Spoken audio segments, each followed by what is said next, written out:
my name is Marissa Pecos and I'm the owner and operator of Whippoorwill Farms SC, a small regenerative family farm in the heart of the Lowcountry of South Carolina.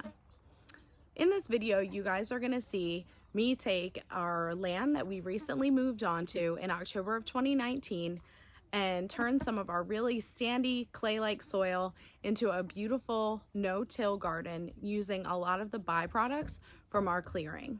When my husband and I bought the property back in October of 2019, it was fully wooded, very, very thick.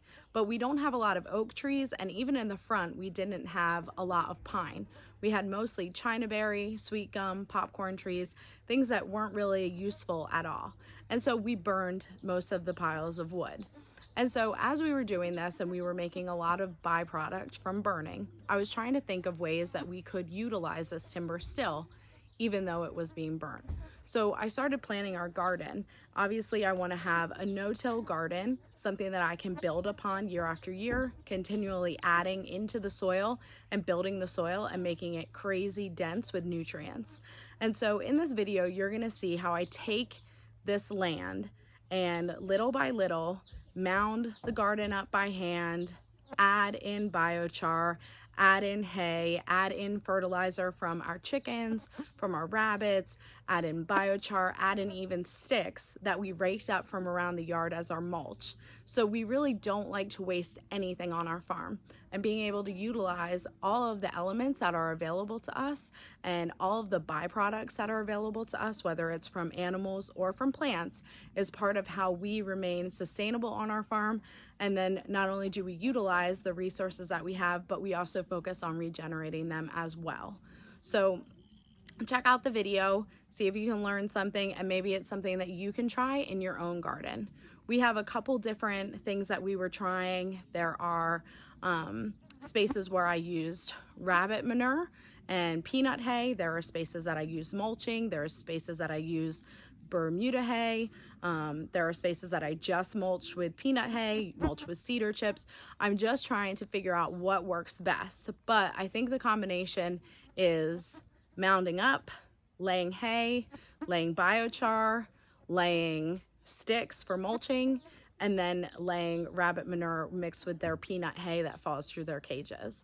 So I'm going to take you through all the steps, show you what the biochar looks like, how to make your own biochar, and then how to lay it on your garden, and then what our garden looked like, you know, from beginning until what it looks like now in the beginning of April of 2020. At the beginning of February, this is what the space looked like. James was just finishing up on the backhoe, stacking the last of the wood and getting it burned. The first step was to till up some of the ground so we could get it softened so that I could pool my mounds. Basically, you want to make really nice high mounds, especially here in our climate. We get a lot of rain, and we want to make sure that there's plenty of drainage. Also, the way that I needed to add to the soil, I needed to be sure that I had plenty of room for mulching around in the middle, and also nice wide rows so that I could be sure that I could add plenty of hay and other fertilizers into the soil and around the plants as they grew.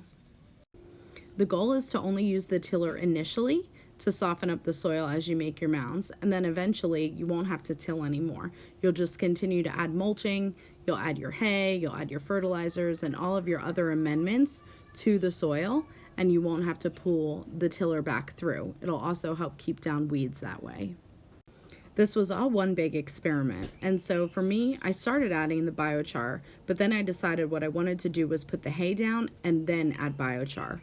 So I went through and went in between my rows and added old funky hay that we weren't going to be using for the animals for anything, and added that through the rows.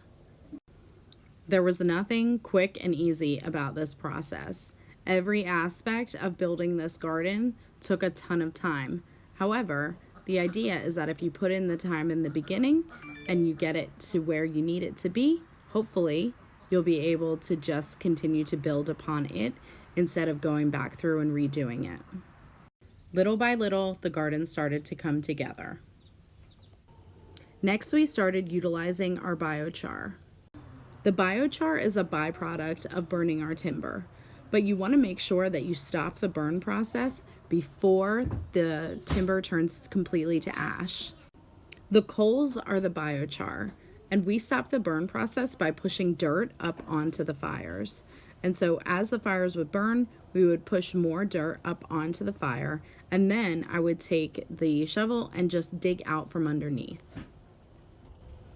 Little by little, I took the biochar and added it in right on top of the hay. The biochar has a lot of potassium, a lot of nitrogen in it, and so as it seeps into the soil, it acts as fertilizer, it acts as mulching, and it's just really good for the soil. In most of the rows, I added the biochar, but in some cases, I just put sticks straight in the middle of the rows and put the biochar on top of the soil. You can see some of the mounds coming together here. Soon it was ready to start planting, but the most important part was making sure that the plants had enough nutrients, and so that's where the rabbit poop and the perennial peanut hay came into play. This is a byproduct of raising our rabbits. We feed perennial peanut hay, which is really a very high protein hay that doesn't grow grass like other hays will, and then it drops through their cages along with their manure. The rabbit manure is fantastic for fertilizing soil. Our rabbits only produce so much byproduct though, so adding their manure in the perennial peanut hay is a constant thing that we do. Other byproducts that we're able to use are the manure from the chickens. However, with our chickens, it needs to sit and dry out and break down a little bit more. Otherwise, it's just too potent and strong and it can burn our plants. And now, almost exactly 2 months after starting the beginning process of getting the garden ready, things are really thriving. The squash and zucchini already have little fruits on them. Our peppers are starting to do really well. Our okra and cucumbers are coming in, as well as our corn. We have onions that we had planted at the end of 2019. And in some of the rows, you can see the variation between where we used biochar, where we use cedar mulching, where we use the perennial peanut. So we have so much to learn, still so much left to experiment and try, but we are so excited for what we've accomplished.